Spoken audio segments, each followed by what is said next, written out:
We got some pretty interesting things today, and these are actually every segment today comes from a news story that I found. So first one's a pretty sad story, actually. This comes from a woman in Colorado named Miriam Bldg, and she has a pretty dire warning about medical tourism in Florida. And I want to actually show the video because it was a kind of a long video. I edited it. I still think it's a couple minutes long, but there's some really crazy information in here, and then we're going to break it down. So Travis, go ahead and roll that video. Every year, around 14 million people travel across the world to receive medical care, seeking other cities than their own to go under. Well, tonight, Karen is sharing one Colorado woman's warning after she hopped on a plane for a mommy makeover in Miami. 2 weeks earlier, she and her family were in Miami, Florida.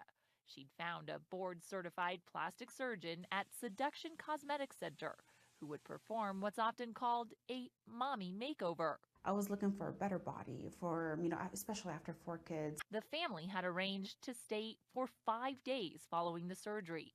There were early signs of problems with the incision, which had turned hard and black. But Miriam says doctors told her it was just dry skin and sent her home to Colorado with an antibiotic ointment. I was like, nobody's willing to touch me, not even in urgent care. What's going on? They are telling me that it's necrosis. She says while the out-of-state cosmetic center continued to deny any problem, her stomach felt as though it was eating away at itself.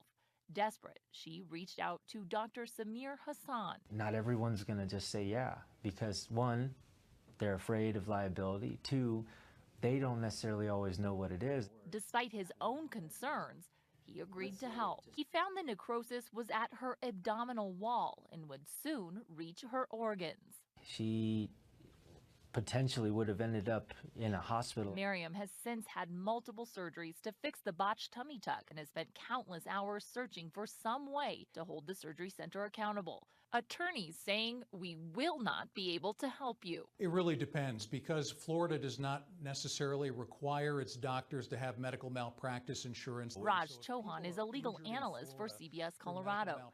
He says attorneys may be hesitant to take these cases because without malpractice insurance, they say it is just not economically feasible. For Miriam, she signed a document that explained that risk, and every attorney she contacted refused to look at her case. Still, Florida continues to see a jump in cosmetic tourism every year, with out-of-state patients flying in from across the country to go under the knife.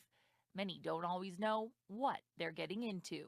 Most of the people who are marketing themselves as plastic surgeons, they're cosmetic surgeons, and that means you didn't have to go through plastic surgery training. The appeal largely comes down to cost, which experts say should be your first red flag. While Miriam did research the center online, she found only positive reviews, which she now believes might be fabricated.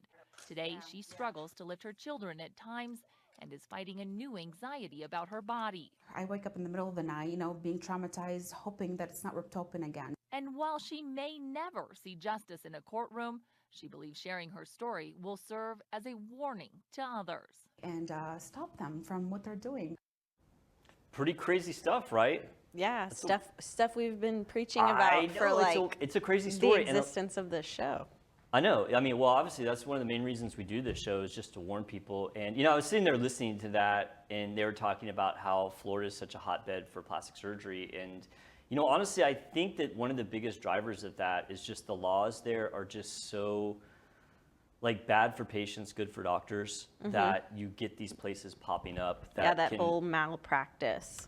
Oh my gosh. Yeah. Insurance liability situation. Yeah, absolutely. I'm glad you remember that. So there's a lot of things that I want to talk about directly from that article. I mean, I've been talking out about the risks of medical tourism for a long time. And I mean medical tourism both out of the country and in the country. It's worse out of the country, but it's also not good in the country. And I think especially in Florida, I mean, I hate to say it.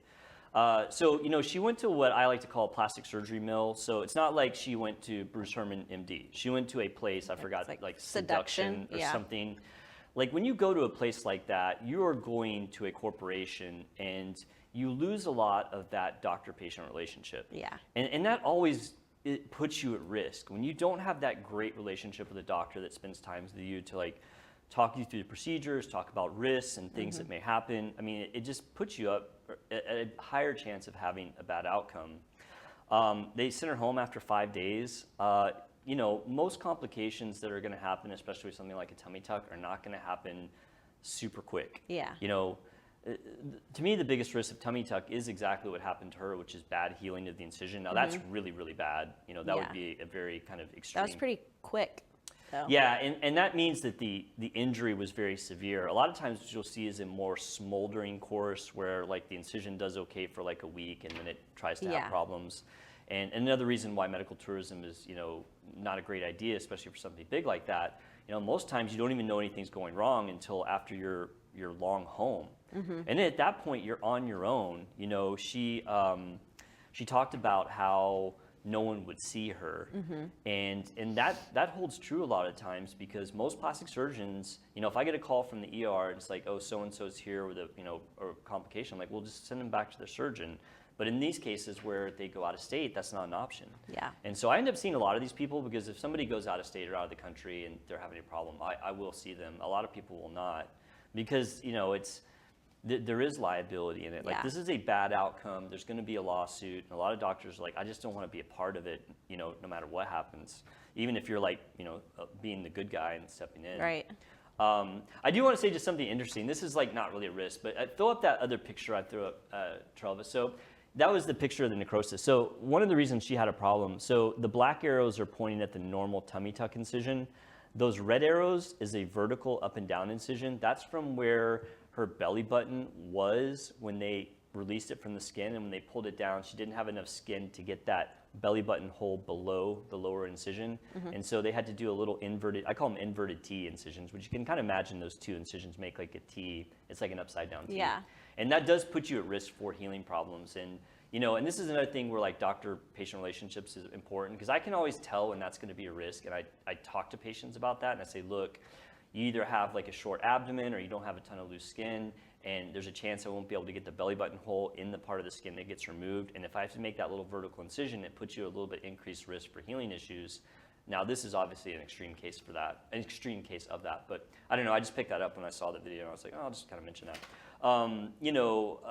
If you have a complication from medical tourism, just like this lady, had, it could require hospital stays, multiple surgeries. They were talking about how most people do this, to save money. And these, plastic surgery mills can, because they pay the doctors less and oftentimes they don't use anesthesia, they can charge cheaper prices, and that attracts people. Yeah.